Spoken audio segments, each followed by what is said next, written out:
Hello everybody, just want to share a beautiful Dvar Torah thought with you, something to be thinking about that I heard that the Gemara says in Eruvin that this world is like a wedding, it's like a chasna, hay alma kebehilula damya.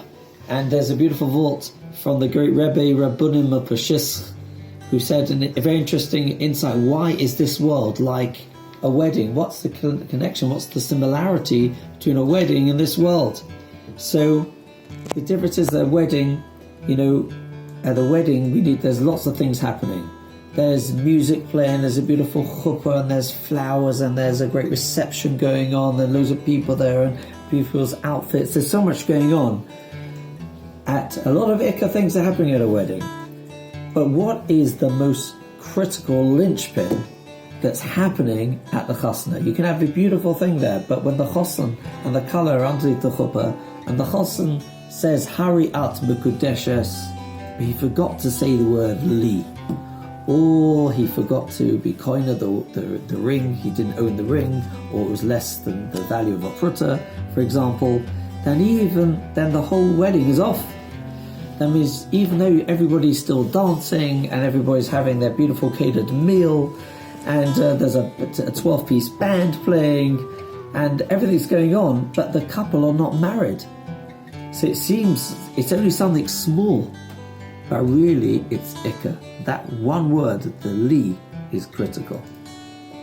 And we say the same thing as well, really in life as well, in the whole world as well. There's a lot of things happening in our life around us. There are a lot of things happening in life. There's the physical, the material world. There's only a parnosa. There's running a home, there's raising children, there's so many things we've got to do. There's davening, getting to shul, going to shu'urim, doing acts of chesed, and raising money for different causes. There's so many things we're all busy with on all sorts of level, on a personal level, on a family level, looking after our parents, grandparents, children, grandchildren, all levels. Life's so busy running around from here and there. And life is going on, but what is the ikka? Just like we know in the laws of brachas, we've got ikka and toffel. We always make a bracha on the ikka, on the most important thing. If you've got a bread and you've got some jam, you make a bracha on the bread, not the jam. The jam is secondary. So the same thing says Reb Simcha, that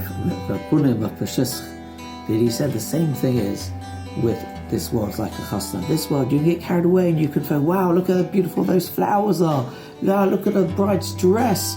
It's all beautiful, but it's all secondary, because the most important thing is a kiddushin of a Yiddish girl and Yiddish boy who makadish under the chuppah. That's the ikka. That's important. Those few words and the etc. under the chuppah. Those are the critical things. That's the ikka. The same thing says Rabbi, that's this world as well. We get lost in the world by looking at all the stuff around us and losing focus. This world is the same. Let's focus on the ikka, on the primary, what's really important. That's really what HaKadosh Baruch Hu is whispering to us at this time. He's figuring us, he's telling us to think about this and figure out what is really the ikka, what's our really main priorities, what I really want for you. I want the ikka, I want the most important things. That's what I'm looking for. What's important? That's what we need to think about. What's important? Beinodam l'chaveroi, mishpacha, Torah, these things and mitzvahs, these are the most important things. Our family, our friends, that's what's the most important thing. And the material and the gashmis world, they're important, but they're not primary, they're not the ikka, they're secondary.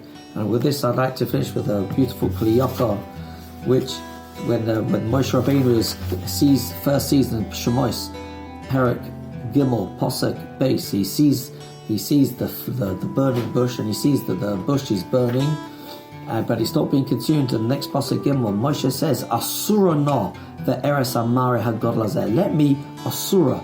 Now they translate to me, let me go close. But really, the word for come close should be iskarev. Let me come karov. But it says Asura na, which means to move away. And the Kliyaka says the whole concept of this moving away, this surachik min hamokum, to move back from the place, is that when a person stands back and he's distanced himself, he can see, has a much better perspective. And he says the same thing with the sun. If we're too close to the sun, it can hurt our eyes. But if we're a bit distant from the sun, it's easier to look at the sun. So he says here, this is exactly the same thing as what Moshe Rabbeinu was doing. He was telling Moshe Rabbeinu, move back from the place, stand back, and see why is the snare burning. And really that's what the Soprano says here, espoinim the error, contemplate and see. And that's really what it's about this time we've got now. Of course, it's our Pesach and we're busy, but we've got a few days. We've got 2 days Pesach in Chutz La'aretz, and Eretz 1 day Pesach, Yom Tov, and then we've got Chol HaMoed, and we've got Shabbos. So we've got time where we're going to think. We've got time to think and stand back and look about and consider what really is Ikka in our lives. What is the most important? What's primary? And what's important but secondary? Let's ask Hashem to help us to get our priorities right. Have a great day.